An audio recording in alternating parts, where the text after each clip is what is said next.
పెళ్ళైనా పండగైనా వేడుక ఏదైనా పట్టు చీరల ప్రత్యేక వేదిక వారాహి సిల్క్స్. నమస్తే, నేను guest. Welcome to Suman TV. Game changer సినిమాకి సంబంధించి ట్రైలర్ లాంచ్ హడావిడి ఒకవైపు, మరోవైపు మహేష్ బాబు రాజమౌళి కాంబినేషన్ సినిమాకి తొలి పూజ. ఈ రెండింటికి కూడా ప్రధాన అతిథి, ప్రధాన అట్రాక్షన్గా మారుతున్నది దర్శక ధీరుడు ఎస్ఎస్ రాజమౌళి. సో ఏ విధంగా ఇది తెలుగు సినిమా ప్రేక్షకులకి కనువిందు చేసే సందర్భం కాబోతుంది, విశ్లేషించేటువంటి ప్రయత్నం చేద్దాం. మనతో పాటు అనలిస్ట్ చంద్ర శ్రీనివాస్ గారు. నమస్కారం అండి. రెండు సినిమాలు, అంటే ఒకటేమో రిలీజ్కి రెడీ అవుతున్న సినిమా, ఇంకోటేమో అంకురార్పణ ప్రారంభం అనమాట. అంటే పూజ చేస్తున్నారు, తొలి పూజ చేస్తున్నారు. సో ఏంటి, రెండిట్లోనూ రాజమౌళి గారి పేరే స్పెషల్ అట్రాక్షన్గా ఉంది. మరి సక్సెస్కి చిరునామా, తెలుగు సినిమాని ఆస్కార్ దాకా తీసుకెళ్ళిన వ్యక్తి కాబట్టి ఆయనకి అర్హత ఉంటుంది. కానీ ఎందుకంటే ఒక విజువల్ వండర్ క్రియేట్ చేయాలన్నా, ఒక చారిత్రాత్మక నేపథ్యాన్ని రెండు పార్ట్లుగా చూపించాలన్నా మిగతా దర్శకులకి నేడు రోల్ మోడల్గా రాజమౌళి గారు. కాబట్టి మీరు అనుకున్నట్టు ఎప్పుడెప్పుడో ఎదురు చూస్తున్న మహేష్ బాబుతో భారీ బడ్జెట్ సినిమాది ప్రారంభోత్సవం అవుతుంది. తర్వాత రెండోది సాయంత్రం ట్రైలర్, గేమ్ చేంజర్ ట్రైలర్. ఎవరున్నారు, నిన్నటిదాకా చిరంజీవి గారు అనుకున్నారు, తర్వాత ఇప్పుడు మొత్తానికి రాజమౌళి గారు. ఎందుకంటే ఆయన్ని RRRలో తీర్చిదిద్దింది, మగధీరలో తీర్చిదిద్దింది ఆయనే. రామ్ చరణ్లో ఏందనేది, ఆ ఫైర్ అనేది పూర్తిగా తెలిసిన వ్యక్తి కాబట్టి ఆయన చేతుల మీదుగా ట్రైలర్ రావటం అందరూ కూడా ఎదురు చూస్తున్నారు. ఎలా ఉండబోతుంది ట్రైలర్. 450 కోట్ల బడ్జెట్, భారీ బడ్జెట్తో తీస్తున్నారు. అందులో గ్లోబల్ స్టార్గా ఎదిగిన తర్వాత మూవీ కాబట్టి అందరి చూపు గేమ్ చేంజర్ వైపే ఉంది.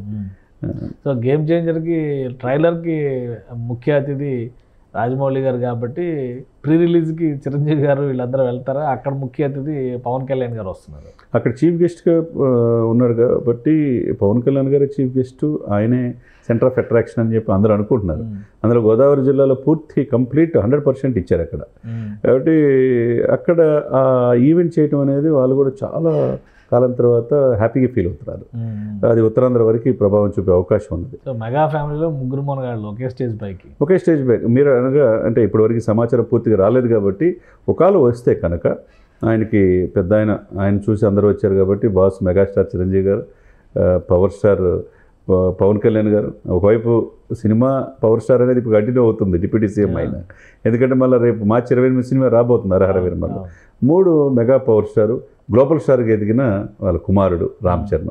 ఈ ముగ్గురు గనక స్టేజ్ మీద ఉంటే కనులు విందుగానే గోదావరి జిల్లాలో అదృష్టంగా భావించారనమాట.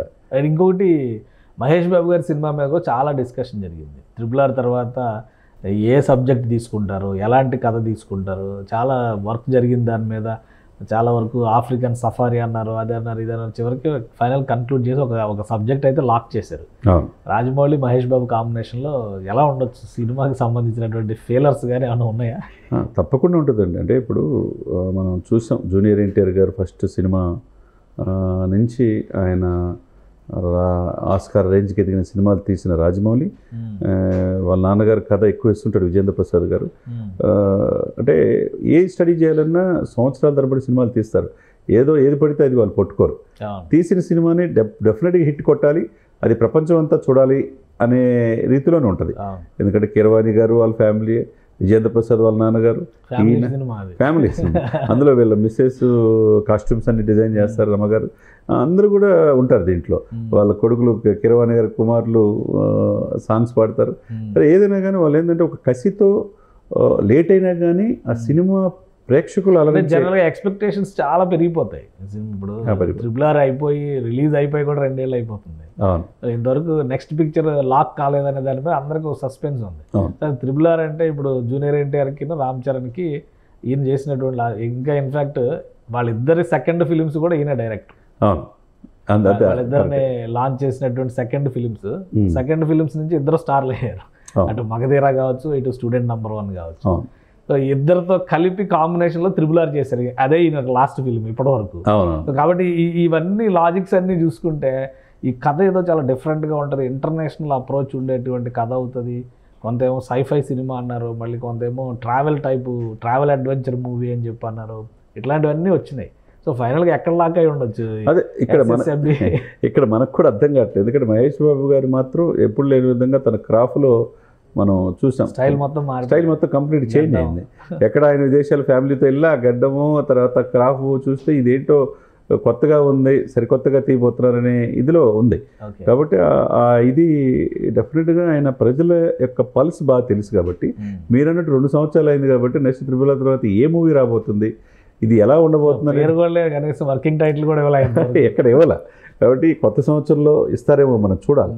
ఈరోజు అప్డేట్స్ షూటింగ్ స్టార్ట్ అవుతుంది అనేది వచ్చింది కాబట్టి ఇక అప్డేట్స్ ఈరోజు ఉండొచ్చు.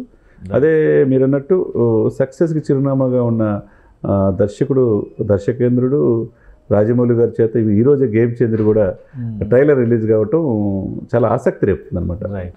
థ్యాంక్ యూ జన్ శ్రీనివాస్ గారు. ఇది గేమ్ చేంజర్ ట్రైలర్ రిలీజ్ ఒకవైపు, మరోవైపు మహేష్ బాబు సినిమాకి పూజా కార్యక్రమాలు. ఈ బిజీలో ఉన్నారు ఎస్ఎస్ రాజమౌళి. అయితే ఆయన గోల్డెన్ హ్యాండ్ అయిపోయింది. తెలుగు సినిమా ఇండస్ట్రీకి సంబంధించే కాదు, ఇండియన్ ఫిల్మ్ ఇండస్ట్రీకే కేర్ ఆఫ్గా మారిపోయారు. సో రాజమౌళి లాంచ్ చేయబోతున్నటువంటి ట్రైలర్ ఆటోమేటిక్గా ఎక్స్పెక్టేషన్స్ పెంచుతుంది. ఇక మహేష్ బాబు సినిమాకి సంబంధించిన బ్యాక్గ్రౌండ్, ఇతివృత్తం ఏ విధంగా సెలెక్ట్ చేశారనే దాని మీద కూడా సస్పెన్స్ కొనసాగుతుంది. ఇది special discussion. Keep watching. Suman టీవీలో మీ పర్సనల్ అండ్ బిజినెస్ ప్రమోషన్స్ కోసం కింది నెంబర్కి కాంటాక్ట్ చేయండి.